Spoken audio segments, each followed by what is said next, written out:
show is about emerging health threats. Before the show today, Jim, Drew, and I all had the oral rapid test to check our HIV status, and the results are back. And we were all negative, but here to help everyone at home stay negative are Dr. Meret Mandefro, who's the founding director of Truth AIDS, and Regan Hofmann, the editor-in-chief of POZ magazine.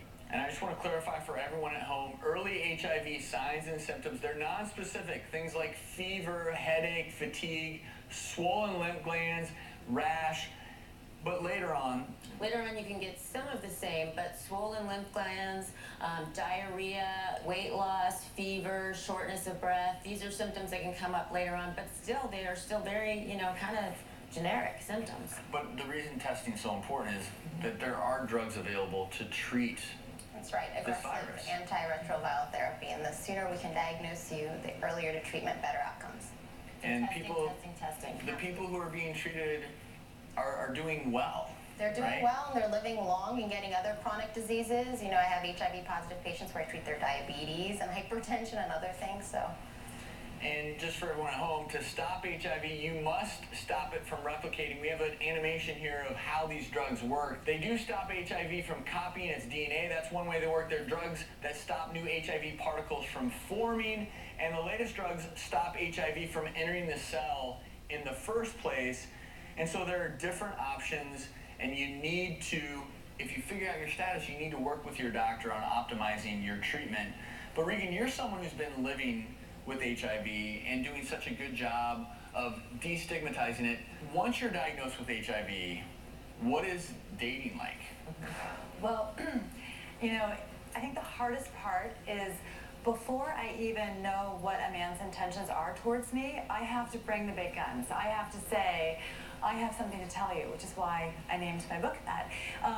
And I have to say, look, I don't know if you have any amorous intentions or you want to kiss me or anything else, but in case you do someday, and in case I do someday, I have HIV, and here's what you need to know about it so that you can stay safe and that I can stay safe from other things that my partners might have. I mean, HIV taught me to talk about sex.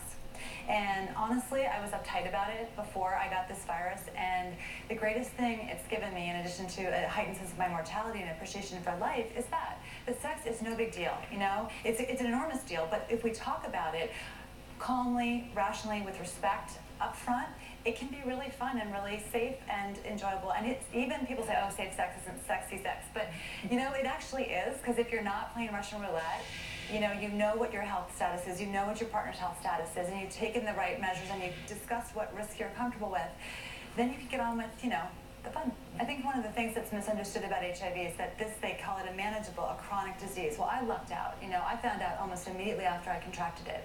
Early detection, like most, diseases, equals survival. Right. And I had a loving family that supported me, and I had health insurance, and I had good doctors, and I could pay for it all. So I was extremely lucky. But if any of those things were to change, I might die. It's still a deadly disease. If you can't take your meds, if you can't afford them, if you can't deal with the stigma around the disease, which is debilitating, it's not something that is easy to manage. Or you get tested late, or if you get tested late, which is the common reality, unfortunately. It's a thing that we need to teach people. Put your seatbelt on, brush your teeth, check your cholesterol, and get an HIV test. And the point is that this is just simply a disease, and until we start talking about it as just simply a disease, we're not going to be able to stop it. And it's 100% preventable. No one from this point forward on the planet has to get HIV. You can get it from your first partner. Yeah. So you should get tested. Well, we changed the guidelines in 2006 so that it'd be routine testing in adults, adolescents, and pregnant women, because if you're HIV positive and pregnant